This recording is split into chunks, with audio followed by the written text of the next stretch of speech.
Parler du greenwashing et c'est difficile de lui donner tort.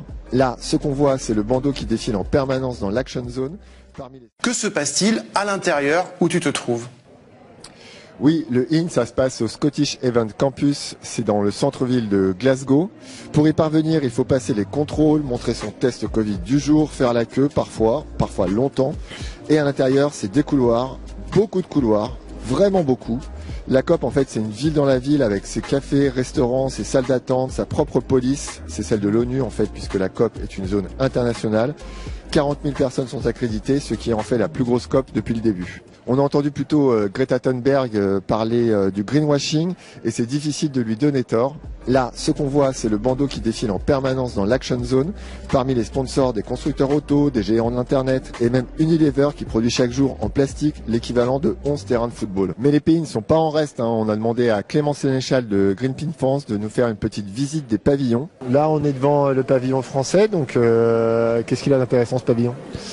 Ce qui est vraiment intéressant dans ce pavillon, c'est que les gars, ils en sont encore à leur slogan foireux du Make Our Planet Great Again, qui avait été sorti par Macron en début de mandat. C'était facile à sortir, effectivement, quand il y avait Trump en face. Maintenant qu'il y a Biden, c'est un peu plus compliqué. D'ailleurs, on voit que les États-Unis, ils signent des accords, ils sont dans des coalitions où la France n'est même pas. La France a décroché du peloton de tête de l'action climatique. Et les gars, ils viennent, Make Our Planet Great Again, ils sont condamnés 2 fois par la justice française pour une action climatique, par le Conseil d'État ou le tribunal administratif. Donc moi, ça me fait assez marrer. Il continue comme ça d'y croire ou d'essayer de nous faire croire qu'il y a un leadership français sur ces sujets-là, contre toute évidence. Direction le pavillon du Brésil à présent. Le Brésil dirigé par Jair Bolsonaro, pas franchement un ami du climat. Et là, c'est intéressant parce qu'on voit le logo du gouvernement et juste au-dessus, on voit par exemple le logo des syndicats de l'agro-business.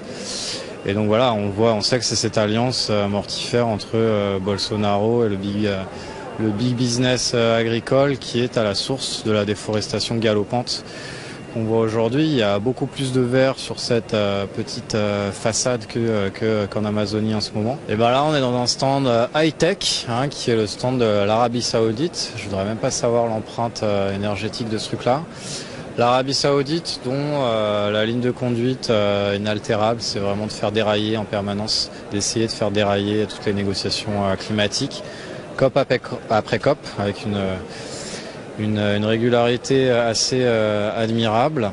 On a aussi visité le pavillon du Qatar, très fier de présenter ses stades climatisés pour la Coupe du Monde 2022. Mais il n'y a pas que les pays dans l'espace des pavillons. Tout au fond, dans un recoin, on tombe sur ça. Ça, c'est le stand du nucléaire pour le climat, l'industrie nucléaire qui a bien compris que le changement climatique était un argument commercial incontournable, inespéré pour elle. Et donc, elle est présente depuis quelques années maintenant dans les COP. La nouveauté cette année, c'est qu'ils ont même osé aller manifester avec les jeunes pour le climat et avec Greta Thunberg, bien sûr, sans y avoir été invité. Mais voilà, on est dans le greenwashing décomplexé.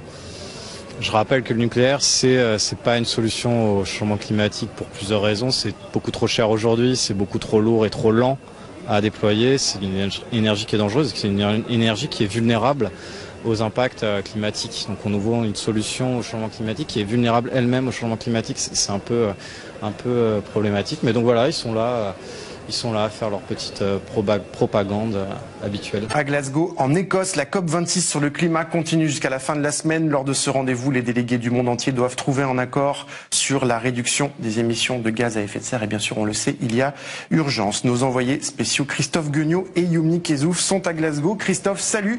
Vous vous êtes intéressé au fameux article 6 des accords de Paris, l'accord sur les marchés carbone. Alors, il est totalement méconnu, mais il est actuellement au cœur des débats. Ouais, salut Mathieu. Écoute, c'est effectivement un très gros sujet pour la COP ici, mais pour bien comprendre, il faut revenir un petit peu en arrière et regarder un peu ce qu'ont promis les pays pour l'instant. Tous s'engagent peu ou prou vers ce qu'on appelle le net zéro. Et le net zéro, par exemple, l'Union européenne, elle dit qu'elle aura atteint le net zéro en 2050. L'Inde a fait une grosse annonce en disant qu'elle atteindrait le net zéro en 2070.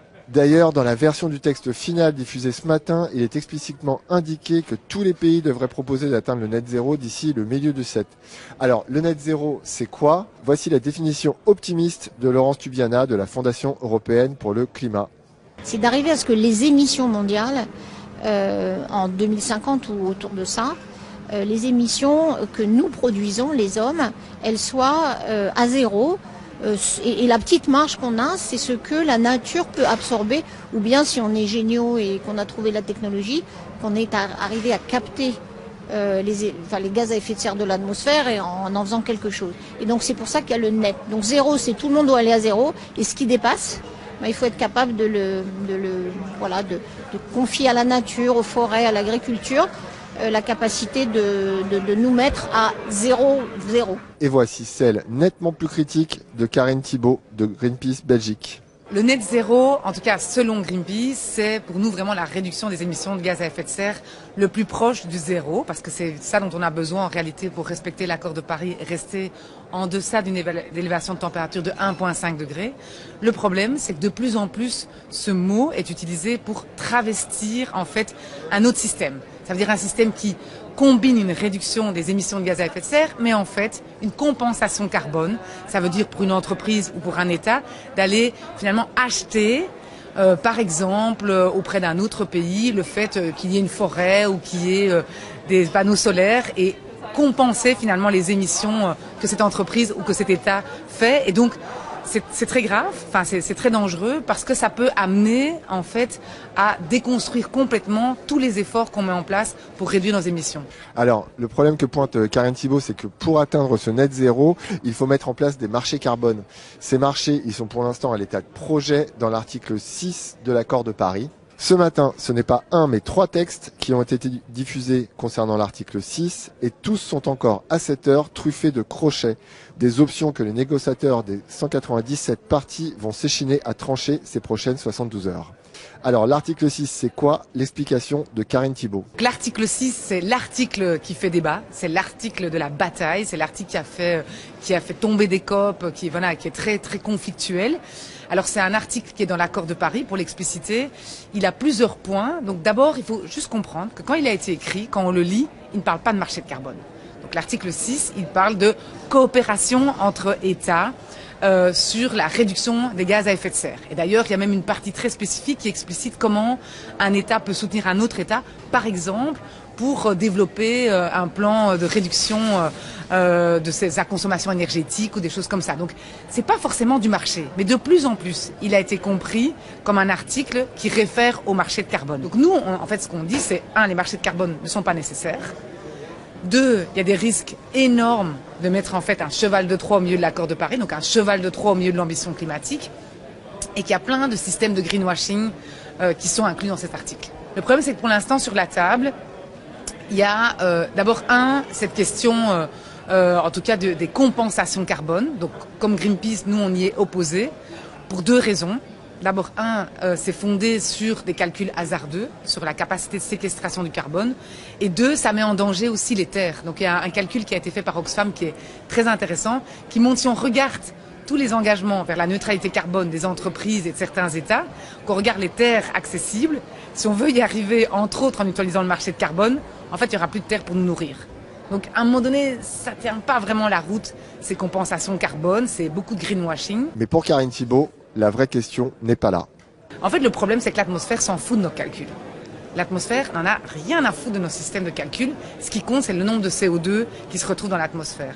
Et là, maintenant, les garde-fous qui sont sur la table sont largement insuffisants pour nous empêcher de nous retrouver dans une situation où, en fait, tout le monde va dire « Mais moi, j'ai un plan conforme à l'accord de Paris. Non, mais moi, je suis nickel. Hein. Moi, je vais vers la neutralité carbone. » Alors qu'en réalité, tout le monde continue à mettre du CO2 dans l'atmosphère. À 3 jours de la fin de ces négociations, il semble malheureusement que Karine Thibault voit juste, Mathieu. Merci Christophe, à très vite. On est une goutte d'eau dans l'océan. On compte pas. Mais les gens comme moi ont beaucoup de choses à dire, justement, et l'État ferait bien de s'intéresser, justement, à tous ces problèmes. Je me tourne vers toi, Célia. La vie chère, la difficulté à joindre les deux bouts et les découvertes de fin de mois, c'est le quotidien de beaucoup de Français. Et tu as passé 3 jours dans une ville moyenne de Normandie pour illustrer cette réalité. Oui, Christophe, avec Bérénice Gabriel, on s'est rendu à Évreux, préfecture du département de l'Eure. D'abord, pourquoi ce choix? Parce que Évreux, c'est une ville moyenne de 47 000 habitants avec un centre-ville, un clocher, un hôtel de ville, mais aussi plusieurs zones d'activité et des centres commerciaux. Surtout, la structure de sa population est assez représentative. Selon les chiffres de l'INSEE, 13% des habitants occupent des postes de professions intermédiaires, 14% sont ouvriers et 17,6% sont employés. Une structure de la population assez proche de la moyenne française, comme on peut le voir sur ces chiffres. Alors, premier poste de dépense des ménages français qu'on va passer en revue, l'alimentaire. Selon Eurostat, ça représentait un peu plus de 13% du budget des ménages en 2017. Direction donc un centre commercial en périphérie d'Évreux. L'impression qui domine chez les consommateurs, c'est que les prix ne cessent d'augmenter. Il y a 3 ans de ça, on avait le caddie pour, allez, on va dire 150 €. Maintenant, on l'a pour 200. Des pommes de terre, des ananas, un peu de viande, du sucre, des fruits, des légumes, produits laitiers, salade, voilà. J'ai l'impression de ne pas brancher pour le prix, quoi.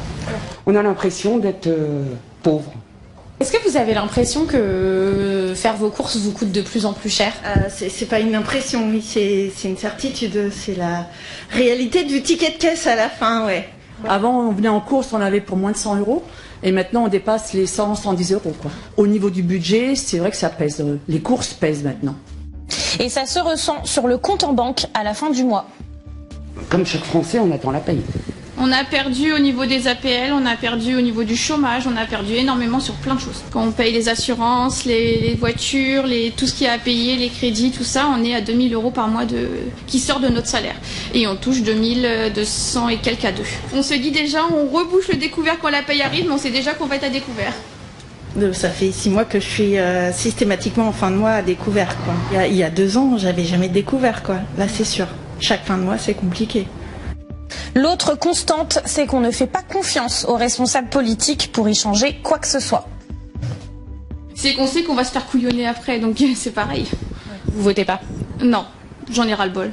J'ai l'impression que les petits ou les classes moyennes, ils les oublient, quoi.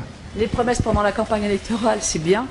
Mais les mises en application, c'est autre chose. Mais on sait comment c'est fait la politique. Ça va être sur les peurs, sur les peurs du virus, la peur de l'autre, l'insécurité. Alors que l'insécurité, c'est une insécurité financière finalement.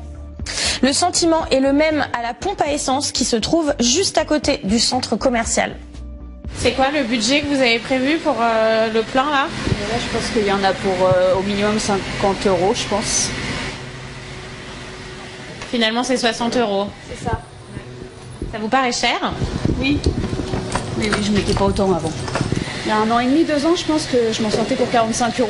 C'était le maximum que je faisais. Mais on n'a pas le choix, donc on paye et puis on fait des économies sur le reste. Est-ce que l'augmentation de ces prix, ça a changé quelque chose pour vous? Dans votre quotidien, dans votre budget? Oui, du coup on a moins de pouvoir d'achat, ça c'est l'évidence. Ça augmente de partout, les salaires n'augmentent pas et déjà qu'on fait pas grand chose, on en fait encore moins, quoi.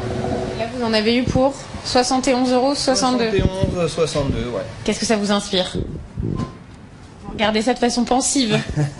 Ça fait quelques années que ça monte, donc de toute façon, quelque part on voit pas le bout, quoi. Alors, il y a l'essence, bien sûr, mais la voiture, c'est aussi l'entretien, les réparations qui sont inévitables quand on l'utilise régulièrement, ce qui est souvent le cas quand on vit dans une ville moyenne. On s'est donc rendu chez Auto MG, un garage familial tenu par Claire et Manu. Et cet après-midi-là, plusieurs personnes ont annulé leur rendez-vous. On a une baisse de boulot, ouais. Ouais, parce que les gens tardent. Ils tardent de plus en plus à venir nous voir, ou ils essaient de se débrouiller par eux-mêmes.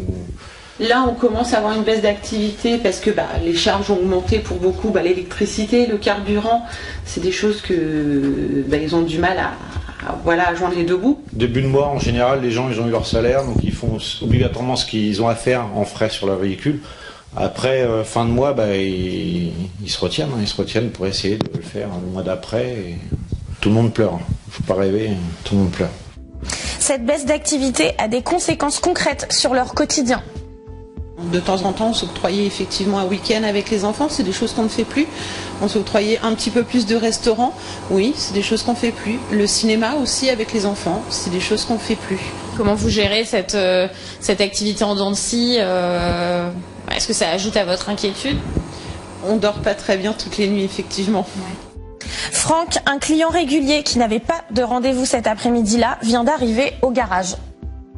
Le pot d'échappement qui est tombé par terre, donc c'était pas prévu, mais après en trop de clients. C'est une urgence? Oui, ouais. Autrement je pouvais pas rouler. Ouais. Vous utilisez beaucoup votre voiture? Tous les jours pour aller travailler. Ouais.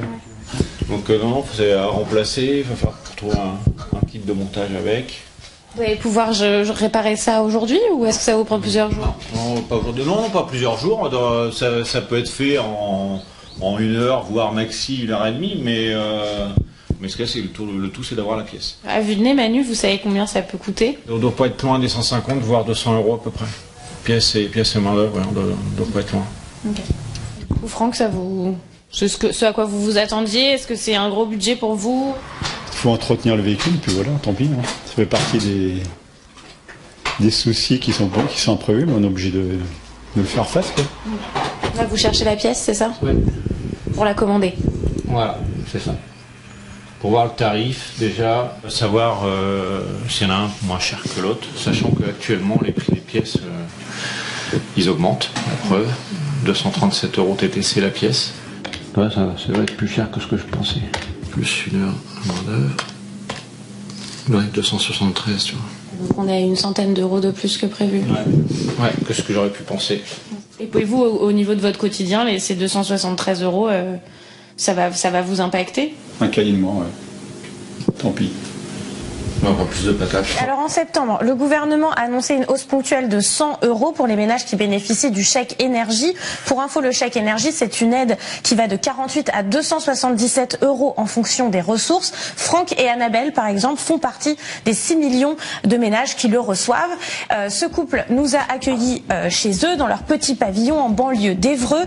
Ils ont 4 enfants et vivent sur un seul salaire, celui d'Annabelle, qui travaille à l'usine pour un SMIC mensuel. Ils avaient sorti les factures pour nous montrer leur augmentation. Alors ici, on a la facture de gaz. Donc nous sommes prélevés à 54 € par mois. Donc ça, c'était en 2018. En 2021, nous avons 55 € par mois. Donc l'équilibre a été fait parce qu'on a eu le droit au chèque énergie. Donc en électricité, donc là, il n'y a pas de chèque énergie. Donc ici, nous étions à 54 € en 2018. Mais nous sommes passés à 77 € en 2021. Tous les ans, ça augmente et puis bien souvent, on se demande si un jour ça va s'arrêter parce qu'on va finir par plus pouvoir payer nos factures et puis... Ça vous inquiète? Un petit peu quand même, oui. Et ce chèque énergie? Ah, ce chèque énergie. Ce chèque énergie, pour moi, c'est vraiment se moquer du monde parce que on nous donne 100 € qui doivent pallier pour les frais de gaz ou d'électricité ou encore de gasoil. Mais quand on regarde bien, nous, un simple plein, c'est déjà 70-80 €. Et donc, à partir de là, ces 100 € là, je vois pas ce qu'on en ferait. Si on regarde les salaires, eux, ils n'ont pas augmenté. Quand on les a rencontrés, on était le 8 novembre et ils étaient déjà à découvert. Situation du compte du mois de novembre 2021, donc moins 166,81 €. Donc et ça, systématiquement, tous les mois, de toute façon, on n'en voit pas le bout. Là, aujourd'hui, pour être à moins 166 €, quelles sont les dépenses que vous avez faites en ce début de mois? Beaucoup de courses. Il a fallu subvenir aux besoins de ma fille qui est à Rouen, qui n'avait pas encore sa bourse. Les petits crédits, évidemment, qu'on a été obligé de faire pour lui payer son permis. L'électricité qui a augmenté. Le gasoil, quand on fait le plein, là on commence réellement à le ressentir. On ne bouge plus la voiture de la semaine pour pouvoir avoir le gasoil jusqu'à la fin du mois. On a un livret A, quand on fait un virement, tous les mois on essaie de faire un virement de 100 € sur le livret A, mais tous les mois on est obligé de reprendre ces 100 € là pour finir le mois. Impossible de mettre de l'argent de côté. Impossible, c'est pas possible. Quand j'entends parler de dire que pendant le confinement les gens ont économisé, je sais pas où, quoi. Parce que là... Pas vous. Non. Non. Pour réduire les dépenses au maximum, le couple essaye d'acheter le plus de produits en gros. Donc on a fait récemment 600 € de courses pour acheter des gros lots. Alors les gros lots, c'est des gros sacs de pommes de terre, de la viande qu'on stocke dans le congélateur. Donc, voilà. Et même le pain qu'on achète en gros parce que on essaye de stocker un maximum pour justement ne pas avoir à refaire de grosses courses dans le mois. Le frigo n'est pas évidemment plein puisque voilà, on a toujours ce qui est basique, quoi. Mais voilà, on remplit pas le frigo même avec 600 € de courses. Le couple et leurs enfants sont obligés de rogner sur tout. Les enfants, quand ils demandent pour aller manger au McDo ou quoi que ce soit, nous on leur propose plutôt de faire les hamburgers maison. Il n'y aura pas de McDo, parce que le McDo ça coûte bien trop cher. C'est pas possible. Mais sinon, des sorties comme le cinéma, ça c'est pas pour nous. Les sorties en restaurant, c'est pas pour nous non plus. Donc, des promenades en vélo, voilà, des promenades à pied, voilà quoi. On peut tout faire, du moment que c'est pas payant. La veille de notre visite, Emmanuel Macron avait prononcé un discours dans lequel il annonçait la suspension des indemnités pour les chômeurs qui ne prouveraient pas, je cite, une recherche active d'emploi. Franck, lui, est sans emploi depuis plusieurs années, mais ne touche aucune indemnité. Aujourd'hui, qui c'est qu'on incrimine à chaque fois c'est les demandeurs d'emploi, c'est ceux qui sont au RSA. Alors que quand on regarde un petit peu les demandeurs d'emploi ou ceux qui sont au RSA avec quoi ils vivent, moi je serais curieux d'aller voir justement les patrons du CAC 40, là, voir comment eux ils vivent, et si à eux on leur demande des comptes. Parce que là franchement c'est un peu abusé, quoi. C'est toujours la chasse aux chômeurs, la chasse à celui qui glande rien. Enfin, on voit que moi et Macron on vit pas dans le même monde. Ça c'est sûr. Pour lui, c'est plutôt du pouvoir d'achat dont on devrait parler. Je ne crois pas qu'on en parle assez, quoi. Il y a des gens qui sont dans la misère aujourd'hui, et justement, on n'en parle pas de cela. Vous n'avez pas l'impression qu'on parle de votre vie à vous, de vos difficultés? Non, nos vies à nous sont mises entre parenthèses, quoi. C'est pas, on est une goutte d'eau dans l'océan. On compte pas. Mais les gens comme moi ont beaucoup de choses à dire, justement, et l'État ferait bien de s'intéresser, justement, à tous ces problèmes. Ce soir-là, ce trentenaire originaire du sud de la Syrie est épuisé par 5 jours dans la forêt polonaise, sous la pluie et les températures négatives. Célia Mebroukine de la rédaction d'Air Libre avec Bérénice Gabriel. Vous étiez de l'autre côté de la frontière, en Pologne, où vous avez retrouvé d'autres exilés. Oui, Mathieu, de nombreux exilés continuent à traverser la frontière entre les deux pays. Traverser cette frontière, vous le disiez, c'est entrer dans l'Union européenne, une étape importante pour la plupart des personnes en exil. On s'est donc rendu au nord-est de la Pologne, en Podlachie, c'est la région frontalière avec la Biélorussie. Et dès notre arrivée, nous avons toutes les deux reçu ce SMS en anglais. Traduction, la frontière polonaise est fermée.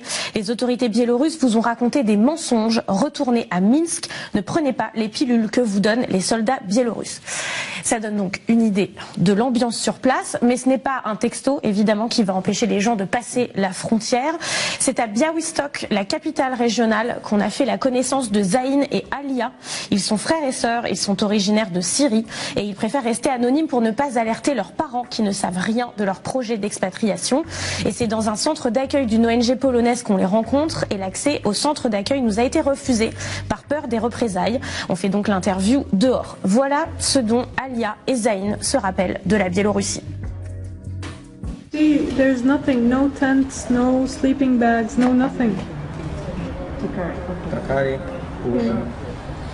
So this is the field you were sleeping in? Yeah, in the middle of nowhere. No one can enter there, no press, no nothing. This is exactly where we came. It's horrible, horrible. We spent 5 days there. We were begging the Belarusians to send us back to Minsk, but they were like, no, you're not allowed to go back to Minsk. You either die in the field or you push to Poland, okay? And in all of these 5 days, they didn't give us food or water. They only gave us in these 5 days water once, and it was half a liter of water, and it wasn't even water, it was salty swamp water, and you can see the algae floating inside of the water. And in every night of these 5 days, they would force us to push to Poland. If you make excuses, alibis, like for instance, I'm tired, I can't, they threaten you to burn your tent, to burn your sleeping bags and your backpack. Or let's say you don't have a backpack or any of these things, they'll hit you, and we've seen that. Après avoir traversé la frontière biélorusse, Alia et Zaïn ont survécu dans la forêt polonaise pendant 5 jours. C'est grâce au talent de scout de Zaïn qu'ils ont pu se repérer et survivre dans la forêt. We had food because my brother is a smart boy. Other people, they brought bread and soup, noodles. My brother got everything with calories. It was about not just I'm filling my tummy. It's just giving me power. That's all. So nuts, grapes, such things, you know. We were gathering water from the leaves because it was raining 2 days, so we were drinking water from the leaves. Alia insiste, si elle prend la parole, c'est pour convaincre d'autres de ne pas croire à la propagande biélorusse. If you're running from death from your country, you're gonna see death here. You know, there's lots of people died in the forest. You know, it's not like, okay, I'm gonna reach to Germany just in 2 days. It's not like that. And there's cold, there is cold heart people, not just the cold, you know. Mercredi soir dernier, 230 exilés ont tenté de passer la frontière. Plusieurs d'entre eux ont été arrêtés par la police polonaise. Certains, dans un état critique, ont été amenés à l'hôpital de Bielsk-Podlaski, une petite ville à une trentaine de kilomètres de la frontière. Parmi eux, un couple de jeunes Kurdes d'Irak, pris en charge aux urgences par le docteur Arsalan Azadine. The man with his wife yesterday at middle night. Okay, what was their condition? Both is not good condition. They have the dehydration and infection, pulmonary infection. This is because of the cold? Yes, because they stay in the forest about 10 days without eating, drinking, anything. Ashraf est aussi pris en charge ce soir-là. Ce trentenaire, originaire du sud de la Syrie, est épuisé par 5 jours dans la forêt polonaise, sous la pluie et les températures négatives. I want international protection in Poland. You want asylum here? Yes, yes. I don't want to go to Belarus. It's never. The Belarus army maybe take the people or the refuge to make a propaganda, like propaganda, just. How do you feel about that? I'm engineer. It's the first time I feel this life. Le docteur Azadine est lui-même réfugié kurde. Il vit en Pologne depuis plus de 25 ans. Il sait qu'il doit suivre une procédure stricte. Why we must treat him all time. There are tomorrow another blood examination, and after them we must call, if their condition is good, we must call to border police and they take him. How do you feel about that? It is very, very difficult question for me. You know, I'm doctor, but I feel not good in this moment if they go, because I know any information what be happening with them. All of them tell me one question only: please, we don't want to back to Belarus. İnşallah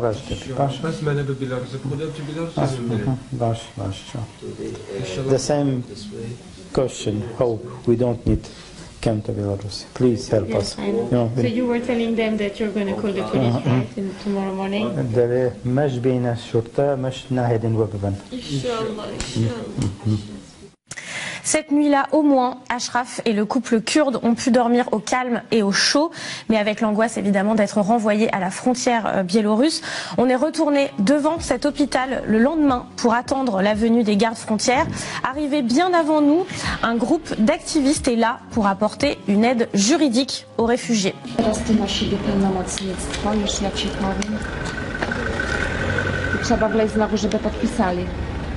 Tak, takie na początku, na wstępie to, żeby im oddać jak wpuszczą do SG, nie?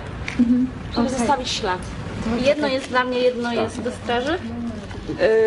Pełnomocnictwa. W zasadzie, wiesz co, zrób zdjęcie, tak powinno być. I to daje Później jej? się... Nie, nic nie dajesz, to jest twoje. ty masz tylko wejść, tu ona ma ci pełnomocnictwa podpisać teraz na naprawę. Że mogę w każdej chwili zadzwonić tak do Straży Granicznej i się dowiedzieć, czy oni tutaj przebywają. Muszą mi oddzielić jakby odpowiedzi, czy zostali przewiezieni na przykład i do jakiegoś środka innego, bo oni tak zazwyczaj przewożą, tak? Bo nie wiem, czy to jest jasne dla nich, że po prostu Straż Graniczna nie przyjmuje wniosków azylowych od samych migrantów. Przyjmuje tylko od reprezentantów polskich, co nie jest zgodne z prawem, no ale teraz tak to wygląda, dlatego są te reprezentacje.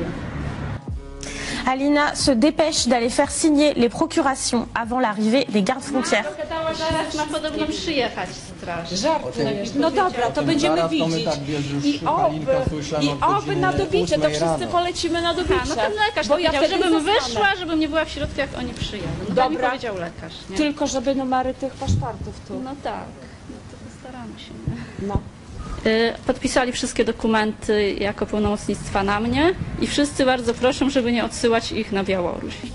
Le plan, c'est de suivre le camion des gardes frontières pour savoir où ils emmènent les exilés. Zdarza się czasem, że samochód nie jedzie do placówki, tylko wjeżdża w strefę zamkniętą, gdzie ja już nie mogę wjechać. Wtedy do środka zamkniętego, wtedy na granicę? Raczej na granicę wtedy. Comme prévu, les gardes frontières arrivent rapidement. Halina tente de leur demander des informations. Na chwilę obecną pani wsiądzie i poczeka. Tych osób to jakich osób? Bo jeszcze z nikim nie rozmawialiśmy w tej chwili. Za chwilę przejdziemy do dalszych działań. Dobrze? Proszę poczekać. En attendant la sortie des gardes frontières, les militants s'organisent. Dobra, tylko jakby wiesz, żebyś ty dopilnowała, żeby prawnik się znalazł, żeby wiesz, żeby tam dzwonić do kogoś, żeby ten prawnik... Do tej placówki? Jasne, jasne, okej. Do tej placówki, do prawnika dyżurującego, żeby dzisiaj to było ustalone, kto będzie prawnikiem. Dobrze. Les gardes frontières ressortent et escortent le jeune couple kurde. La jeune femme est en pleurs. Ale to jest kopia dla nich. Dobrze. Po co oni mają mój numer? Tutaj mam wszystkie dokumenty dla Państwa. Chciałabym je złożyć w placówce, Dobrze, tam proszę gdzie zostaną te krępować się, osoby dopisać zabrane. numer telefonu. Ja im tego nie zabieram, oni to będą wszystko mieli przy sobie. Te dokumenty to pani jest te dokumenty są, wszystko zostanie prowadzone z tym. Wszelkie wszelkie procedury będą pani poinformowane. Step back. That's the last time.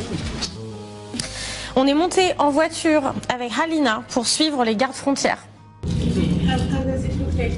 Where are they going, you think? They said that they're going to Cheremcha. It's the town that is in this special zone that we cannot go there.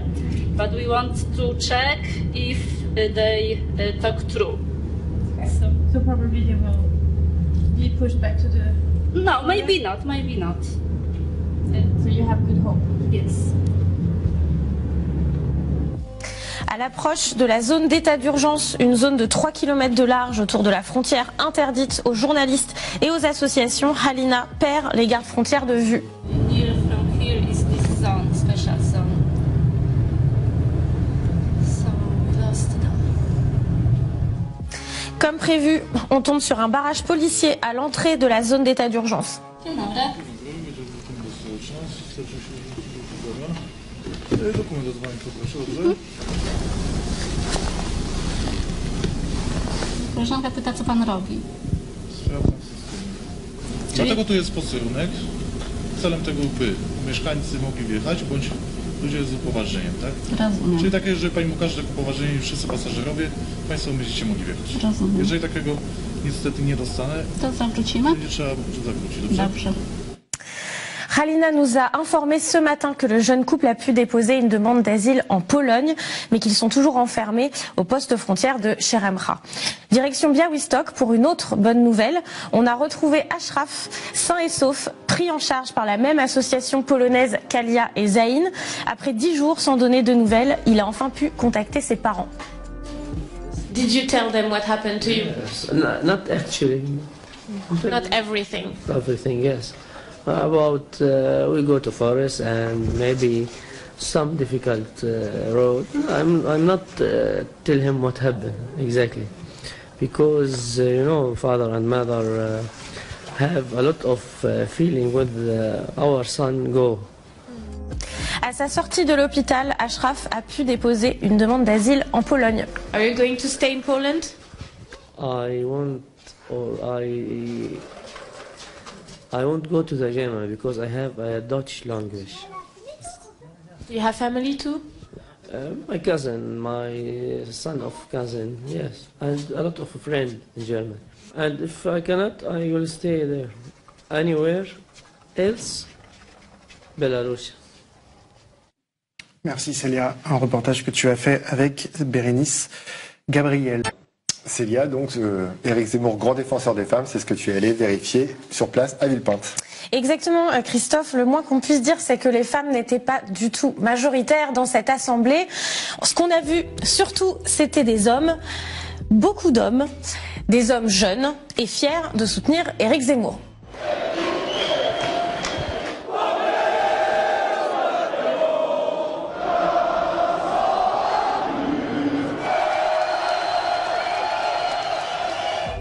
Donc, on a arpenté les allées du meeting pour chercher des femmes. Pourquoi vous soutenez Éric Zemmour ? Parce qu'en fait, il défend l'identité française, il défend la France comme personne. Et vraiment, on a très envie de croire en ce candidat. C'est la première fois Moi, je suis une ancienne du RPR et j'ai l'impression de me retrouver dans les valeurs du RPR des années 90, vraiment. Il défend la femme, on n'a pas besoin de se voiler, on n'a pas besoin de porter le burkini. Il faut une société de liberté et je trouve que c'est lui qui l'incarne le mieux. Et en tant que femme, qu'est-ce qu'il propose qui vous touche particulièrement ? La sécurité. La sécurité pour les femmes, c'est hyper important, surtout en ce moment. De plus en plus de femmes. Ouais, il y a les traditions aussi. Et est-ce que vous vous sentez protégé par un candidat qui est accusé par 8 femmes d'agression sexuelle ? Vous parlez de votre sécurité ? Ouais, mais si avec lui. Je vois pas en quoi il est un danger pour les femmes aujourd'hui, au contraire. Il est quand même accusé par 8 femmes d'agression sexuelle. Ouais, mais il a été accusé, mais rien n'a été prouvé. Et je pense que c'est le seul qui, au contraire, se soucie du sort des femmes en France aujourd'hui, plus que n'importe qui d'autre. Le fait qu'il acte la supériorité de l'homme sur la femme, ça vous dérange pas ? À aucun moment il a acté la supériorité de l'homme sur la femme, il diffère les deux, c'est vrai, un homme n'est pas une femme. Chacun a des particularités différentes et je trouve ça vrai. On veut toujours mélanger, un homme peut être une femme peut être un homme, on est indissociable, je suis pas d'accord. Pour moi, un chef d'État, par exemple un chef d'armée, ça doit être un homme et non une femme, parce qu'une femme a une sensibilité que n'a pas un homme. Et le fait qu'il soit accusé par 8 femmes d'agression sexuelle, est-ce que ça vous fait douter ? C'est un peu comme toutes les personnes politiques, on peut toujours dire beaucoup de choses sur tout le monde et ça, il faut que ça soit vraiment prouvé pour... Mais ça, c'est quelque chose, c'est pas un élément qui m'attache beaucoup en fait. Et le fait qu'ils disent que par exemple l'homme est naturellement un prédateur sexuel, ça vous fait pas douter non plus ? Après, c'est les hommes quoi, ils ont besoin de se faire un peu mousser, mais...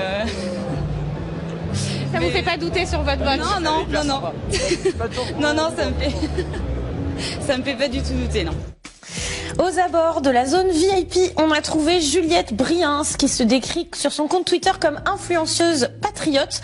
Elle porte le badge rouge des personnes en charge de l'organisation du meeting. Depuis le mois d'avril, depuis les premières rumeurs, j'ai tout de suite compris qu'il avait la carrure d'un président de la République et surtout qu'il était sincère et c'est pour ça que je vote Zemmour, c'est pour sa sincérité. Même en tant que femme ?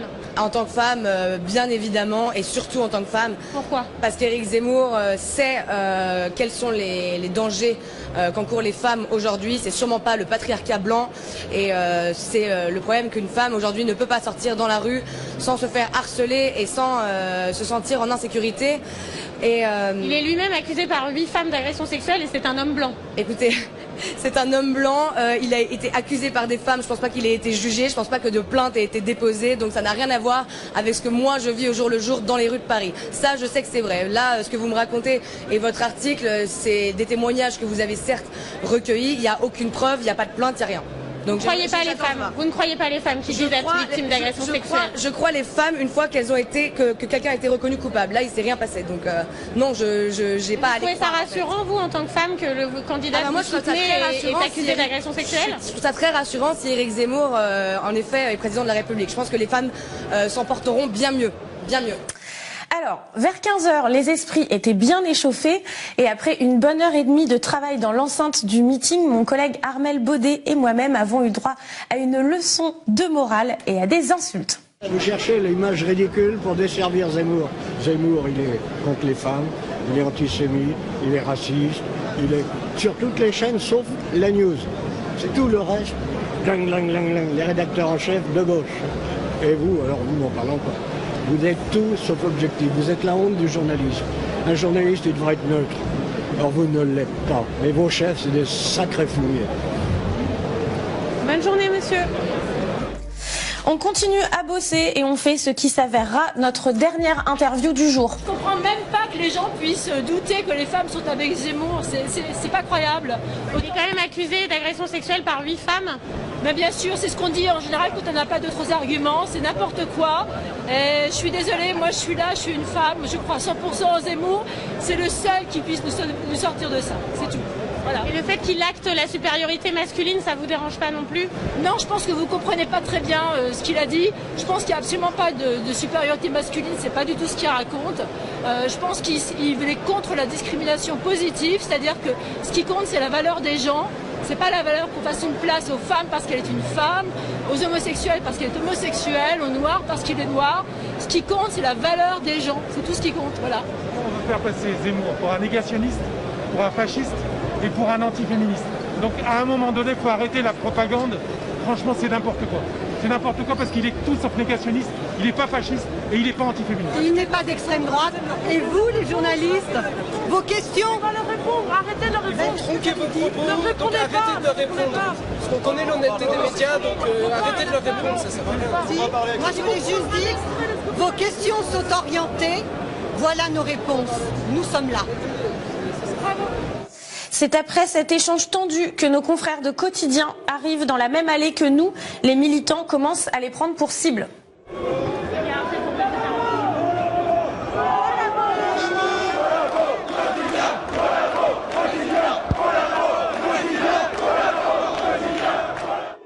Les journalistes de Quotidien sont exfiltrés et nous sommes pris dans un mouvement de foule. Peux-tu condenser, des chants qui nous accompagnent ?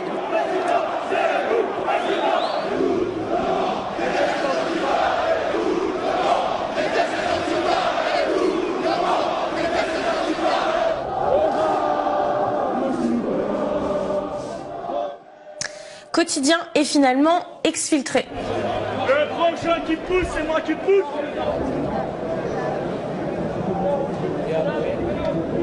Messieurs, dames, on recule. Messieurs, dames, s'il vous plaît. On recule.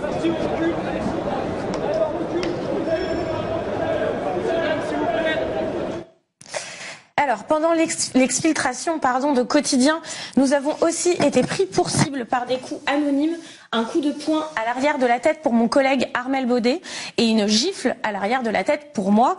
Quelques minutes plus tôt, un militant d'Éric Zemmour avait lancé à un autre sur mon passage « Fais-moi signe si tu as besoin d'un coup de main pour une ratonnade ».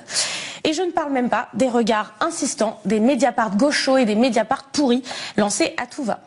Alors je précise pour toi et Armel, il y a eu plus de peur que de mal, on va dire ça comme ça. Bérénice, comme je le disais tout à l'heure, il y a eu une manifestation aujourd'hui et les magistrats ont manifesté non seulement à Paris mais un peu partout en France. Exactement, et ils étaient plusieurs centaines à Paris, devant le ministère des Finances. Nassim Ghamri s'est rendu sur place pour nous ce midi. Magistrats, greffiers et avocats s'étaient donné rendez-vous à Bercy. Ils demandaient un budget plus conséquent pour la justice. Écoutez, écoutez, sans devoir compter. Écoutez, sans devoir compter. C'est une robe de magistrat en mauvais état, comme notre justice du quotidien. C'est des années, des décennies où tous les gouvernements, tout le monde a laissé la justice dépérir. Ces jeunes qui se sont mobilisés suite au décès de notre jeune consoeur, eh ben excusez-moi. Les jeunes ont osé faire ce que nous on n'a pas fait pendant des années. Parmi les manifestants, on a retrouvé Vincent Boidron, il est juge d'application des peines à Bobigny depuis 4 ans et demi, et Claude Bandelac, elle est juge des contentieux de la protection au tribunal de proximité d'Aubervilliers. Ce qui a changé avec la signature de la tribune et avec le mouvement qui est en train de se mettre en place, c'est que vraiment maintenant, entre services, même dans une grosse juridiction comme Bobigny, on se retrouve pour évoquer des problématiques communes et pour dire notre souffrance qu'on subit tous, elle est plus acceptable et on va lutter collectivement pour faire en sorte que ça change. Vincent et Claude, on les avait rencontrés mardi, la veille de la manifestation, avec Nassim Gomri, dans leurs juridictions respectives. Claude nous a reçus au tribunal de proximité d'Aubervilliers. Là, on partage ce bureau avec ma collègue. On a donc effectivement un poste de travail chacune. Mais vous voyez, on a à peine la place de positionner tous les dossiers qui sont en attente de décision à rédiger ou de courrier à traiter. Alors, c'est bien pour échanger entre collègues, puisque souvent c'est quand même un métier qui est relativement seul, mais après ça pose quand même des difficultés au quotidien. Du coup, on a décidé de ne pas recevoir de personnes ici. On a la salle d'audience pour les audiences civiles et donc le bureau des tutelles pour les auditions de tutelle. Et côté informatique, c'est la galère dans ce tribunal de proximité. On travaille avec des logiciels dont les licences ne sont plus exploitées. C'est des logiciels qui datent des années 90. Si je commence à faire du traitement de texte sur ces documents, il est susceptible de planter et je perds toutes les données de la journée en l'espace d'une seconde. C'est toujours un aménagement à trouver de notre part, de la part des greffiers. C'est clairement pas une situation qui est propre à Aubervilliers. C'est une situation qui est propre a priori de ce que j'entends de mes collègues. Les moyens humains, les moyens matériels sont catastrophiques dans toutes les juridictions de France. Et pourtant, Bérénice, lors de sa conférence de presse lundi, Éric Dupond-Moretti a insisté sur l'augmentation de budget de la justice, une augmentation de 8% en 2001 et en 2022. Oui, et ce chiffre, il a été contesté par le syndicat de la magistrature, qui l'estime plutôt à 6,8% pour 2022, sachant également que près de la moitié de ce budget profite à l'administration pénitentiaire. Au-delà des conditions matérielles, aujourd'hui, ce que Claude Bandelac dénonce, ce sont aussi des conditions de travail. Mon armoire aussi qui du coup est pleine de dossiers. Ça, ce sont les dossiers de civils. Donc qui arrivent à l'audience civile, puisque toutes les 3 semaines, nous avons 2 audiences, une le matin, une l'après-midi. J'ai 90 dossiers qui viennent devant moi, qui sont appelés devant moi en une journée. Passer autant de dossiers en 8 heures nécessite que forcément on n'a pas le temps de les écouter aussi bien que ce qu'il serait nécessaire. Le manque de temps, le manque d'écoute fait qu'on est amené à travailler vite, que donc on multiplie les risques de pouvoir mal apprécier une situation, et dans ces conditions, pour aller au fond des dossiers, je dois effectivement prendre ce temps sur mon temps personnel. À Bobigny, pour Vincent, juge d'application des peines, le constat est le même, la justice dysfonctionne. Je vais vous montrer ma journée de jeudi. Ma journée de jeudi, donc c'est un autre type de convocation. Donc c'est ces personnes-là. Donc là, j'en ai convoqué 1, 2, 3, 4, 5, 6, 7, 8, 9, 10. Et je m'en suis rajouté un petit dernier en plus. Eux, c'est des personnes qui attendent depuis longtemps, clairement, que je les convoque. C'est quoi longtemps ? Alors, longtemps, c'est au moins 9 mois, voire 1 an, voire un peu plus. La semaine dernière, par exemple, j'ai convoqué une personne qui avait été condamnée en 2016 pour des faits commis en 2013. Donc on est en 2021, on voit que on intervient 8 ans après la commission des faits. C'était pour moi un clair symbole du dysfonctionnement de notre institution. On se dit mais à quoi bon réévoquer des situations très anciennes. On comprend le fondement théorique, le fondement juridique et philosophique de réévoquer des condamnations, parce que on peut pas passer sous silence une infraction. Ce qu'on a beaucoup plus de difficultés à comprendre, c'est justement le fait de le faire dans de tels délais, et en plus de le faire dans des si mauvaises conditions. Un exemple de ces mauvaises conditions, les commissions d'application des peines qu'il préside 4 fois par an. La prochaine a lieu vendredi. Au cours de ces commissions-là, donc on va octroyer une permission de sortir, par exemple, à une personne condamnée. On va lui retirer des crédits de réduction de peine si on considère que les manquements qu'elle a commis ils sont trop importants et que donc sa peine doit être rallongée. Ou à l'inverse, on va lui octroyer des remises de peine en considérant qu'il a fait des efforts sérieux de réadaptation. Ça sera des dossiers qui me seront soumis le jour même par l'administration. Et donc, on fait le calcul, il y a à peu près 80 personnes dont on va évoquer la situation dans la journée. On va prendre à peu près 5 minutes par décision. C'est assez 5 minutes ? Je pense que n'importe qui pourrait... Je pense que là, vraiment, 5 minutes pour prendre ce type de décision, c'est... à mon avis, symptomatique de notre justice malade. Moi, souvent, quand je rentre des commissions d'application des peines, j'ai vraiment eu cette impression de la justice de masse, la justice de chaîne. La plupart du temps, je me rappelle de presque aucune de mes décisions, tellement j'en ai prises. Heureusement qu'il n'y a pas que des commissions d'application des peines, parce que sinon, je pense, ça ferait longtemps que je serais parti. Bérénice, les magistrats que tu as rencontrés t'ont évidemment aussi parlé des états généraux de la justice, lancés en grande pompe le 18 octobre dernier par Emmanuel Macron lui-même, et qui devraient se conclure normalement en février. Oui, Christophe. Et lors de ces états généraux, le gouvernement a notamment adressé un questionnaire à destination des citoyens, des partenaires et des acteurs de la justice. Questionnaire auquel Vincent a refusé de répondre. La consultation s'est terminée le 10 décembre, mais Vincent en a gardé une copie. La justice pénale, faut-il selon vous réserver l'audience aux infractions les plus graves et ou contester et systématiser pour les autres cas une peine négociée ? La seule solution qu'ils ont trouvée visiblement, c'est de supprimer les audiences. En tout cas, c'est ce qui semble induit par ce type de questions. Supprimer les audiences, ça veut dire ne plus laisser la parole aux gens. Pour moi, la solution, c'est justement c'est de laisser la parole aux gens, c'est de les écouter. Et donc, c'est une autre type de solution, mais que le ministère ne veut visiblement pas aborder. C'est celle d'embaucher des magistrats, d'embaucher des fonctionnaires de greffe. Deuxième question qui ne passe pas pour Vincent.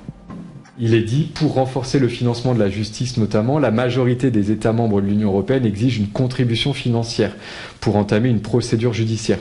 À titre indicatif, le montant exigé pour engager une action en recouvrement d'une créance d'un montant de 3 000 € est de 25 € en Irlande, 324 en Allemagne et 476 aux Pays-Bas. Êtes-vous favorable à l'instauration de ce modèle en France ? Ayant en germe le fait que, avec la petite idée qui est derrière, c'est que si on la rend payante, la justice, il y aura peut-être moins de saisine de la part des justiciables, et donc il y aura peut-être moins de problèmes d'engorgement des tribunaux. Ce que j'attends, c'est pas de la simplification, ce que j'attends, c'est pas qu'on nous mette un nombre d'assistants incalculable autour de nous. Ce que j'attends, c'est juste en fait de faire le travail pour lequel j'ai été formé et comme je vous disais, qui me plaît, c'est celui d'écouter les gens et de motiver mes décisions.